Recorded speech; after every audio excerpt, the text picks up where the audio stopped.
दोस्तों हम लेकर आ चुके हैं आप लोगों के लिए 10 मिनट में 50 बड़ी और शाम की ताज़ा खबरें। बताएंगे दोस्तों कैसे आखिरकार हमास के हमले से दहल उठा इजराइल की हुई बोलती बंद, और आखिरकार क्यों दोस्तों फारूक अब्दुल्ला ने ईवीएम बैन की उठा दी है मांग। ईवीएम में हो रहा है बड़े घोटाले। कैसे दोस्तों 2024 में चल रही है बदलाव की हवा, इमरान प्रतापगढ़ी ने बीजेपी पर साधा निशाना, और क्यों आखिरकार दोस्तों लेबनान से अब हमले करने की जो है यहाँ पर धमकियां दे रहा है इजराइल। दरअसल दोस्तों आपको बता दें चले, फिलहाल हमास के हमले से दहल उठा पूरा इजराइल, हमास ने लगा दी इजराइल की लंका। दरअसल आपको बता दें चले, इजराइल लगातार मासूम फिलिस्तीनियों के ऊपर हमले कर रहा है, गाजा के लोगों को मार रहा है और कहीं ना कहीं गजा से लोगों को भगा रहा है। इसी को लेकर अब बुरी तरीके से फंस गया है इजराइल। आपको बताता चलूँ फिलहाल यहाँ पर अब मुश्किलें बढ़ चुकी हैं, क्योंकि अगर एक तरीके देखा जाए तो हमास के इन अटैकों ने दोस्तों इजराइल को कमज़ोर कर दिया और अब इजराइल के पास कोई और रास्ता बचा नहीं है।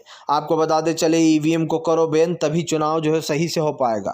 फारूक अब्दुल्ला ने उठा दिए सवाल। फारूक अब्दुल्ला का कहना है या तो ईवीएम में जो घोटाले हो रहा है उनको रोकना होगा, वोट किसी को डालो। उन्होंने कहा कि जाता किसी और ही पार्टी को है। उन्होंने साफ कहा कि फिलहाल या तो ईवीएम को बंद करो या फिर इसकी मिस्टेकें सुधारना होंगी।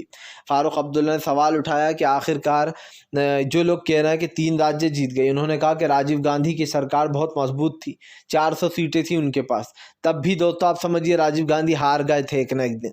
तो कम से कम ये नहीं सोचना चाहिए कि हमें सत्ता से कोई हम जा नहीं सकते। 24 का चुनाव ही अलग है, राज्यसभा का चुनाव अलग होता है। तो मोदी सरकार अपने विदाई की तैयारी करे, लोग इसमें लगे पड़े हैं। आपको बता दें चले दोस्तों, फिलहाल हमास इजराइल की जंग के बीच में जो है यहाँ पर जो मुजाहिदीन है दोस्तों, उन्होंने किया ताबड़तोड़ हमला। पूरी तरीके से दोस्तों आक्रमण तरीके से हमलावर हो गया है जो है यहाँ पर दोस्तों हिजबुल्ला ने परखच्चे उड़ा दिए हैं इजराइल के। आपको बता दें चले, हिजबुल्ला ने कल ज़ोरदार तरीके से हमला किया। हिजबुल्ला के इन अटैकों से दोस्तों बौखला गया इजराइल ने। लेबनान को धमकी दे दी है कि अगर हिजबुल्ला को नहीं रोका गया तो हम लेबनान पर भी हमले करेंगे। आपको बता दें हिजबुल्ला मानने को तैयार नहीं है, वो पूरी तरीके से इजराइल को बर्बाद कर ही छोड़ेगा, क्योंकि जिस तरीके से उसकी मिसाइलें हमला कर रही हैं उसको लेकर वो पूरी तरीके से घिर चुका है। आपको बता दें चले दोस्तों, फिलहाल इस वक्त जो है यहाँ पर पूरी तरीके से गेम हुआ ओवर, और ये गेम ओवर होने का कारण दोस्तों एक ही है कि फ़िलहाल बीजेपी से लेकर तो तमाम बड़े नेता अब फेल होते हुए नज़र आ रहा है। 2024 की हवा में अच्छे बह जाएंगे। जी हाँ, कई चीज़ों के दाव निकल कर सामने आ रहा है। और हमें एक चीज़ नहीं भूलना चाहिए दोस्तों कि 2024 के जब समीकरण सामने आएंगे उसमें कहीं ना कहीं बीजेपी जो है वो पूरी तरीके से बौखला जाएगी और पूरी तरीके से सत्ता से बाहर होगी। आपको बताता चलूँ दोस्तों, फिलहाल हिजबुल्ला इजराइल के बीच की जंग के बीच में दोस्तों ईरान ने दी खुली चेतावनी। ईरान ने जो है यहाँ पर इजराइल को चेतावनी देते हुए कहा कि फ़िलहाल अब तुम्हारा बुरा समय शुरू होने वाला है, अपने बुरे समय को याद रखना। आपको बता दें ईरान ने खुली धमकी दी है कि फ़िलहाल अब से इजराइल का जो है वो बुरा वक्त शुरू हो चुका है और इजराइल को जो है यहाँ पर ये साफ साफ रोका टोका जा रहा है। लेकिन अब देखना ये होगा कि आखिरकार ये जो बोला गया है दोस्तों जिस चीज़ पर, इससे क्या फ़र्क पड़ने वाला है। क्या दोस्तों इजराइल का गेम ओवर हो जाएगा? क्या अब इजराइल के पास दोस्तों कोई और तर्क बचा नहीं है? क्योंकि अगर मैं एक चीज़ पर नोटिस करूं दोस्तों, अगर गौर दूं तो मुझे एक चीज़ साफ साफ दिखाई दे रही है कि फ़िलहाल इजराइल के ख़िलाफ़ मोर्चा खोल दिया है तमाम बड़े देशों ने, और ईरान ने तो खुली चेतावनी दे डाली है। अखिलेश यादव ने बीजेपी पर साधा निशाना। अखिलेश बोले फ़िलहाल इंडिया गठबंधन जीतेगा, बदलाव की लहर चल रही है। आपको बता दें अखिलेश ने दावा किया कि फ़िलहाल अब इंडिया गठबंधन अपनी सरकार बनाएगा और 24 में बीजेपी को सत्ता से हम बाहर कर देंगे। अखिलेश यादव ने दावा किया कि देश में बदलाव की हवा चल रही है और यही बदलाव की हवा बीजेपी को सत्ता से हराएगी। अखिलेश ने साफ कहा कि फिलहाल आने वाले समय में पूरी तरीके से इंडिया गठबंधन का होगा राज और भाजपा हो जाएगी सत्ता से बाहर। आपको बता दें चले दोस्तों, प्रधानमंत्री नरेंद्र मोदी के ऊपर फट पड़े जो है यहाँ पर मनोज झा बोले बीजेपी के लोग, खास करके गृह मंत्री अमित शाह ने इतिहास नहीं पढ़ा है जब तो वो नेहरू के बारे में ऊट पटांग बातें करते हैं। दरअसल दोस्तों गृह मंत्री अमित शाह सालों से एक ही रग्गर आपते नजर आ रहे हैं कि जो पाक है वो उनकी वजह से बन गया, नेहरू की गलती की वजह से, जबकि उस वक़्त दोस्तों सिचुएशन कुछ और थी। उन्होंने मनोज झा ने कहा उस वक़्त ये फ़ैसला लेना बहुत ज़रूरी था था। उन्होंने ये भी बताया कि इसमें सरदार पटेल तमाम लोग शामिल थे, लेकिन जानबूझकर इस तरीके की बातें करते हैं गृह मंत्री अमित शाह। सीधी सी बात यह है कि अब इस पर मनोज झा ने उन्हें ही घेर लिया है। आपको बताते चले दोस्तों, फिलहाल बदलाव की हवा में कौन कौन बहेगा? क्या 2024 के रिकॉर्ड में टूट जाएगा बीजेपी का रिकॉर्ड? जी हाँ, दरअसल आपको बता दें, प्रधानमंत्री ये दावे कर रहे हैं कि वो तीसरी बार देश के पीएम बन जाएंगे, हैट्रिक मारेंगे। लेकिन आपको बताते चले ये संभव नहीं है, क्योंकि दोस्तों तीसरी बार हैट्रिक मारने के लिए बीजेपी के पास पूर्ण बहुमत होना चाहिए। और आंकड़ा तो ये कहता है कि अगर विपक्ष एकजुट होकर चुनाव लड़ लिया दोस्तों, तो बीजेपी के पास कोई होप ही नहीं है तीसरी बार हैट्रिक मारने का। मतलब कि प्रधानमंत्री को सत्ता से जाना ही होगा, चाहे प्रधानमंत्री हो या दूसरे लोग हो। दोस्तों एक चीज़ साफ दिखाई दे रही है कि आने वाले समय में बदलाव की ज़रूरत है, और इस बदलाव में कहीं ना कहीं घिर चुकी है सरकारें। सीधी सी बात ये है, अगर किसी को सत्ता से जाना है तो वो जाकर रहेगा, उसे कोई बचा नहीं सकता।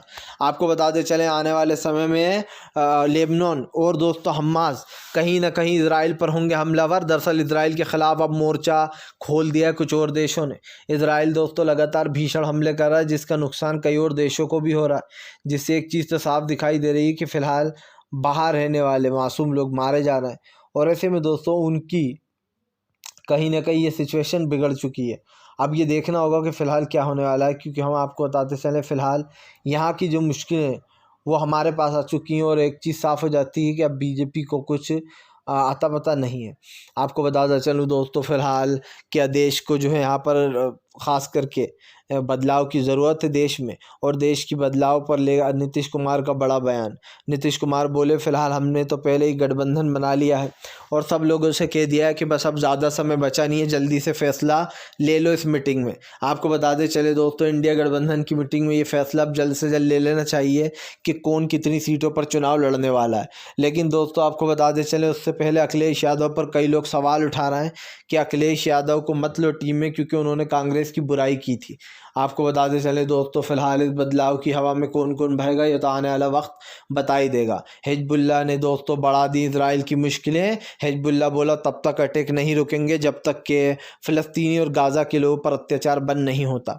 दरअसल दोस्तों साफ दिखाई दे रहा है कि फ़िलहाल इस वक्त किसी भी तरीके से अपने अंडर में ले लिया है उन्होंने।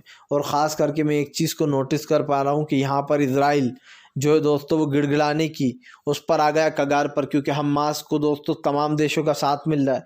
यही कारण है जो हमास ने तहस नहस कर डाला है पूरे के पूरे ठिकानों को। और अब देखना ये होगा कि फ़िलहाल इजराइल के और कितने ठिकाने बचे हैं जहाँ पर कहीं ना कहीं हमलावर हो सकता है इजराइल पर हमास।